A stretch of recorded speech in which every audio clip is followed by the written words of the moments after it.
Haven't done a review for quite a while now, but I've decided to do a few videos on my newer pistols. As you can see, this is a newer TM 1911 Series 70. Also got my FM57, nice interesting pistol that I'll be reviewing quite soon. It's quite interesting because unlike normal TMs, this one's got proper trademarks on the grip, not sure why. It just came like that. And it also has a threaded barrel, which I added, so that should make an interesting review. If anyone's interested, that should be up in a few weeks. Or less if I can find the time to film it. But for now, we're going to be looking at the Colt Series 70 1911. Not really worth going into the history too much. Everyone knows about the 1911 pistol, and this is a slightly modernised variant for the civilian market in the 1970s and 80s. Just had a few little improvements. I think it had the firing pin safety, different accurizer barrel bushing to make it more accurate, supposedly. So it's based on TM's 1911 platform, which they released probably 2007 or something. They released it quite a while back. Definitely one of their most popular platforms. It's a very durable platform for gas pistols. It comes in a nice box. Nice picture of it. They've also now released the stainless Series 70, nickel-plated one, which looks very nice, but I'm a fan of the black. Okay, so normal TM box. Usual paperwork, which is a 1911 manual with a sheet explaining what makes a Series 70 different, a few targets and an unjamming rod, just the normal stuff. Put that aside. Oh, as you can see on the box here, I did buy it from 01 Airsoft because it's just down the road from me. Cost £150, which puts it at the kind of mid to high price point for a gas pistol. Brand new in the UK. In America, that's about $200 or so. Although you might be able to get it cheaper online. Okay, so inside you've got that nice material that they put with some of their, I guess, more luxurious pistols. I don't know, most of the basic ones don't come with these, but definitely then most of the 1911s have a bit of material in them. And as you can see, it's really nicely finished. Definitely one of those guns that you don't immediately assume is plastic. Has kind of a nice texture to it. Anyway, as usual, you get a little box that looks like ammunition, 45 ACP. And that contains your barrel bushing wrench to take the gun apart, although you don't actually need it. It contains a little dry fire pins to stop the slide locking back if you want to use the gun for display, and a little bag of 0.2 gram BBs. Maybe there might be 0.25 actually. In its own space, you get the magazine, which means you can carry the gun and one magazine in the box. And the magazine is identical to the standard TM 1911 magazine. There's been a bit of a shortage of these recently. They've been quite hard to find in shops. Same with most TM magazines, but they're unlikely to leak. They've got a screw in the bottom instead of pins, which means it should last a bit longer. And yeah, nicely made magazine. Nice sort of matte finish. So you've got the magazine, and of course, you've got your Series 70 1911. And as you can see, it's probably, at the time that this was brand new, probably TM's most realistic looking pistol. Even if it is a little plasticky in person, when you actually, play with it, it does look very much like brushed steel. To the extent where they actually, if I can get it to focus, they actually have sort of scraped the surface a little bit to make it look brushed. It looks like it's been machined. You can see all the little patterns over it that just add that nice bit of realism. You can see the chamber kind of looks like it's been machined. You can see the kind of machining marks, even though it is plastic. Looks really good. And you get the same on the outer barrel, which, yeah, looks really good. So yeah, definitely one of their best looking pistols. TM never really had that edge over KSC or Western Arms, who made more realistic looking pistols, but this is definitely a step up in realism for TM. Anyway, as you can all tell, based on the normal 1911 platform, so this review shouldn't be too long. because you should probably know most of the basic parts and functions.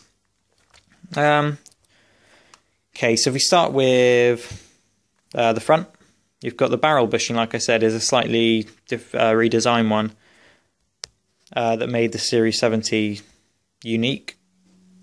It doesn't mean anything for the Airsoft replica, although if you pull it out, it is a slightly different design. As I was saying, it's slightly different barrel bushing to the standard solid 1911 TM1. It doesn't really make any difference, it's just nice that they bothered to actually replicate it properly. Get that box out of the way. And it just fits in like normal. It's a little loose. I guess that's... I'm not sure if I noticed it when I last had 1911. It's a little annoying. You can't really hear it rattle when you're using it, but a bit annoying, slightly rattly. So that's metal. You've got your metal guide rod plug. Sorry, not guide rod plug, recoil spring plug. And the barrel, which I already showed you, is plastic, although it does look like steel, machine steel. Something I did was I painted the inner barrel, the end of it, I just painted it black, so you can't see it so easily. It looks more realistic from the front. Can't see the brass poking through. You've got normal kind of basic 1911 style rather than a sort of upgraded modern one. You've just got this very small front sight ramp. It is serrated to stop reflections catching. Interestingly, it is actually a separate part. It's not moulded into the slide, it's glued in. So if you really wanted to, you could probably pop that out and replace it with one if you made one, but you can't buy aftermarket ones for that. But it just provides a basic sight picture. If I put that down there, as you can see, it's slightly better than the standard 1911, I think. Slightly higher sights, but it does the job. They're not great. It's a shame they'll make sort of more replacement sights for these because they have their own unique way of attaching. I don't think you can use MkIV ones or any other sights, but they're okay. They're good enough. It's a shame they don't have white dots, but that's truthful to the original design. So yeah, the sights aren't really TM's fault, but got nice trademarks on the slide, and get it focused there. Colt Mark IV Series 70, government model. They always say government model, even though these are really civilian guns. You've got your notch for the slide catch. Great thing about TM 1911s is that the slide catch isn't actually locking into that notch. It actually locks into a little piece of metal inside, which means unlike on Glocks and other guns and high cappers, it'll never actually wear away. Well, it might slightly, but it'll never wear away too much. So that's good. The next notch up is obviously where you pop the slide block through to put it back together, which is quite easy to sort of scratch up. But oh well. It's only plastic, you can't expect too much durability, I guess. The top has kind of a smooth matte surface finish, whereas the sides, as you can see here, are kind of light reflective and shiny, which is realistic looking, I think. It's like all the curved sort of surfaces are matte, while the flats have been polished with that nice sort of sandpaper effect. So yeah, really like the way it looks. As I said, you've got that nice chamber, which is quite hard to focus on because it's so shiny, but it's got markings, Colt 45 Auto, Series 70, and as I said, it's nicely polished. Definitely looks like machined metal, especially when you get it in some natural light. Same with the slide, you really need natural light to kind of appreciate it. Yeah, it looks great.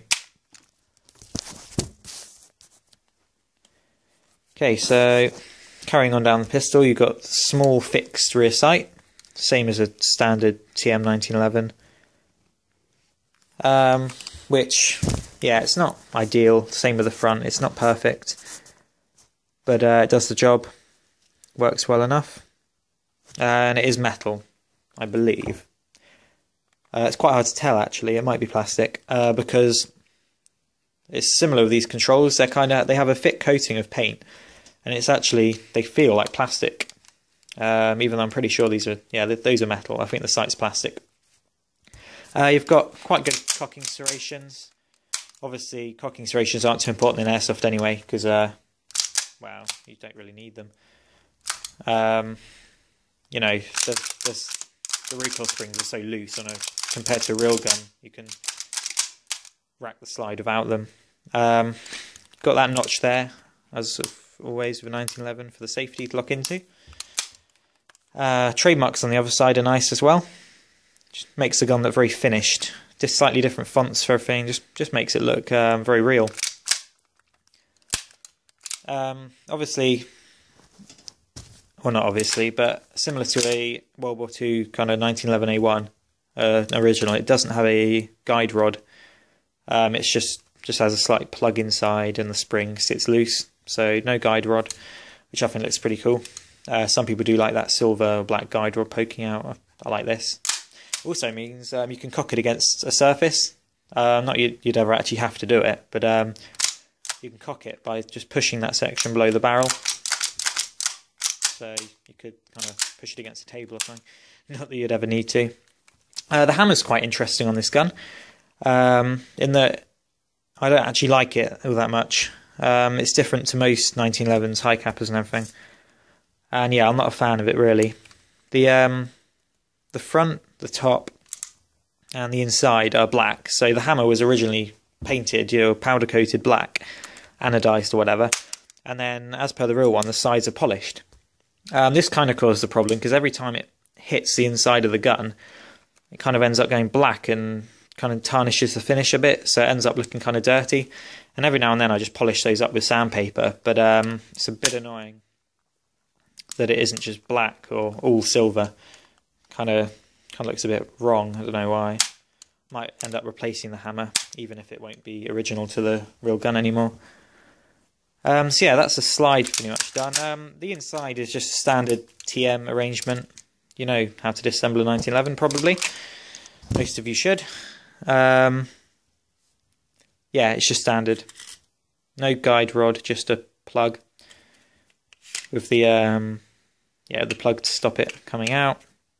All the standard things. Barrel bushing, you just turn and pull out.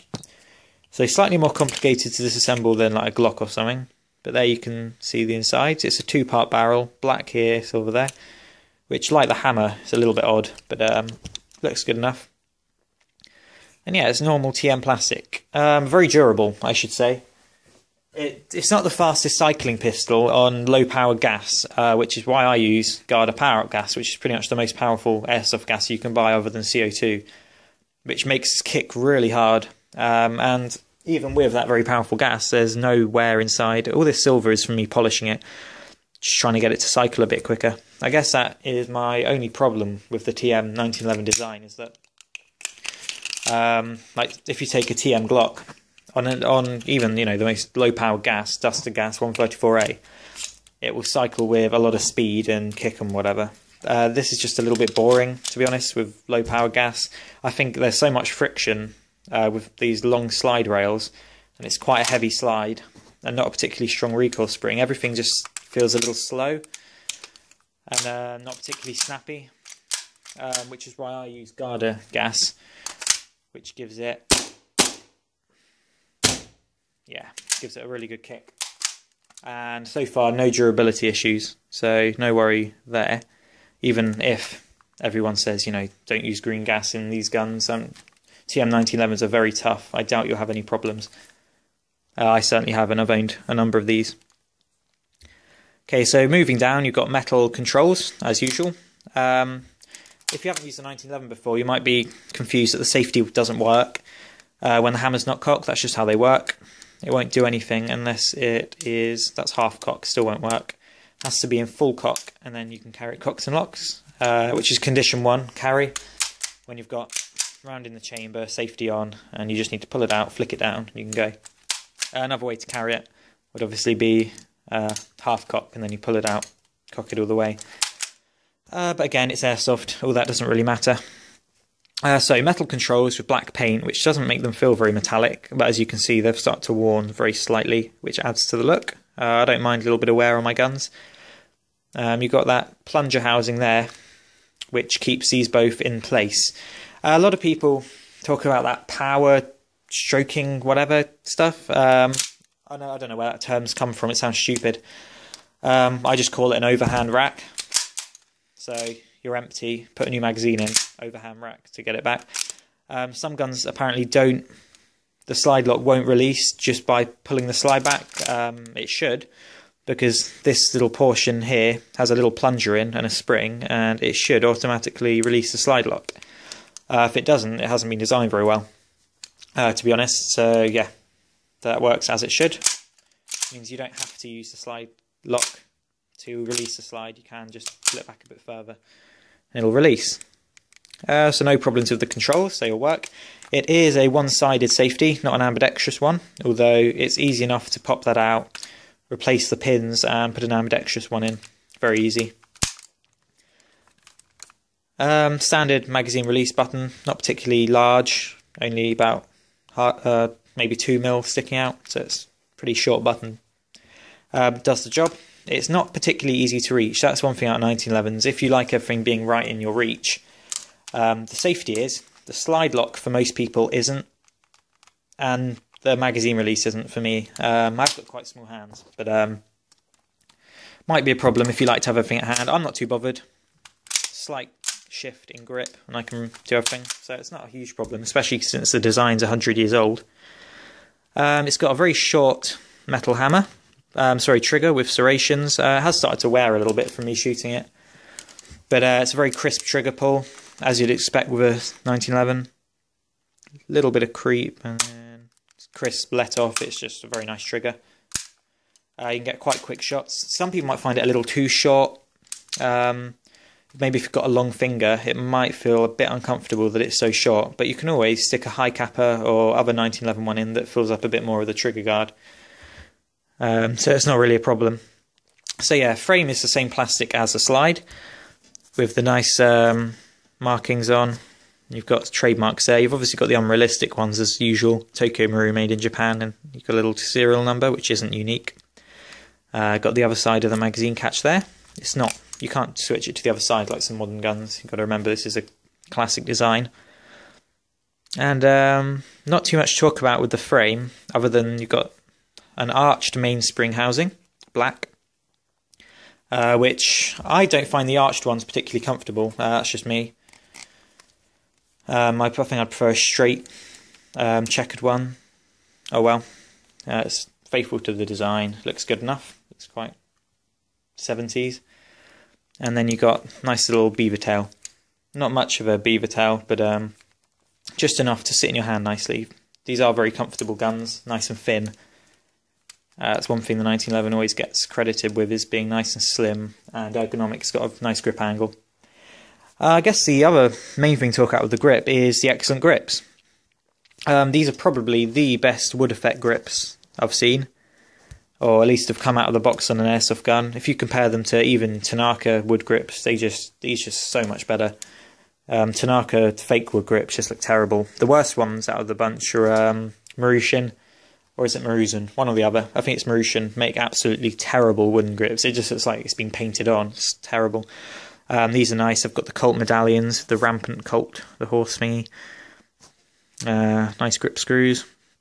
And it's even slightly textured. Even the parts that haven't got the checkering on just feel like wood. So yeah, they're coming out slightly darker than they are in through the camera. But yeah, they really match the sort of blued steel look of the gun. That's another thing I don't think I mentioned, is rather than plain black like the MEU or the Night Warrior, this is kind of a blued look, blued steel, light reflective, looks really nice. So at a distance you'd think it's a real gun, especially now I painted the barrel. It just looks perfectly realistic. So I think that covers most of the main features. Magazines are standard 26 round TM 1911 mags. It will also extend, it'll also take the extended 40 rounders and the MEU mag with the bumper. As for performance, with this particular gas, with the barrel this size, you're probably looking at over 300 FPS, rather than the usual TM about 280, 290. Yeah, long barrel. These guns are definitely capable of taking powerful gas, and with a good gas, they kick very hard. Really nice, snappy guns once you get a good gas in them. That's sort of the main advice of this gun, is don't assume you've got to use a low-powered gas in this. Even in the summer, I would just put in the most powerful you can, because these guns can take it. Absolutely no wear on anything from using a powerful gas, and I've had this good few months now, and I've owned TM 1911s before, and that is all I'll run in them, because I know they can take it. It's not the cheapest gas, but it works very well.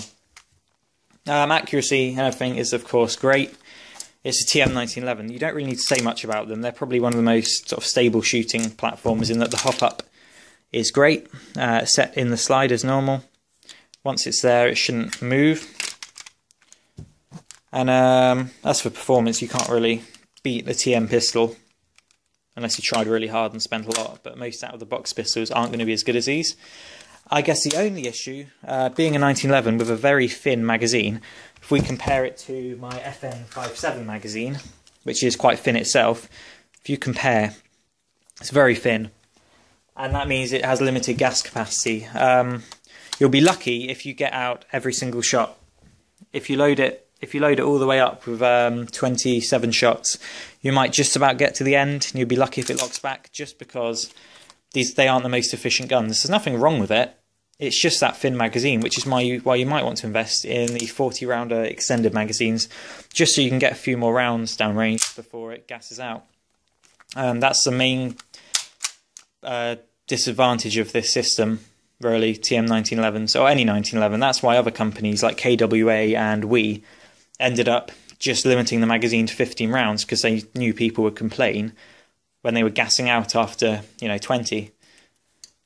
So that's the only con I can really think of, other than the slightly slow cycle with normal gas, or less powerful gases. I'll probably try and do a shooting test.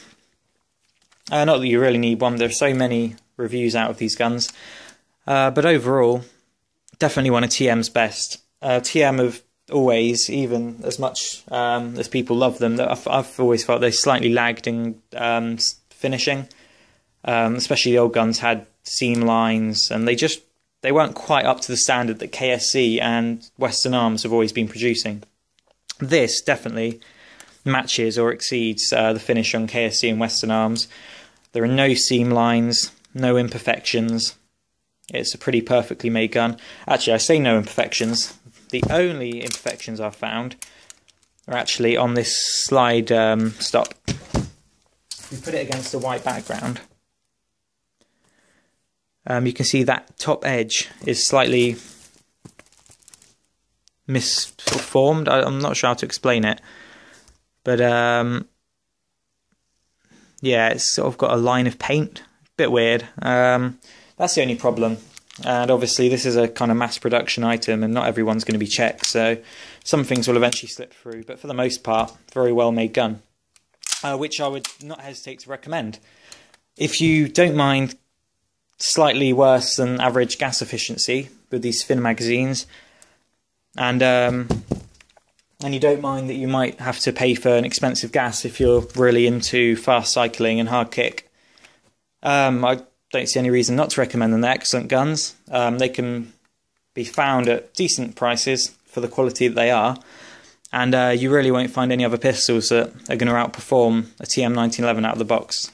They're pretty much the best you can get. Okay, so that's the end of this review. As I said, I've got my FN57, which I'll be reviewing soon, which is pretty interesting, especially once you get the silencer and a light on it. It looks very cool. Thank you for watching. Please leave any comments, although it'd be hard to reply because I'm not buying into the whole Google Plus thing. Not even sure if I'm going to be able to upload this video because I've refused to do anything with Google Plus. But thank you for watching, and there'll be more videos on the way.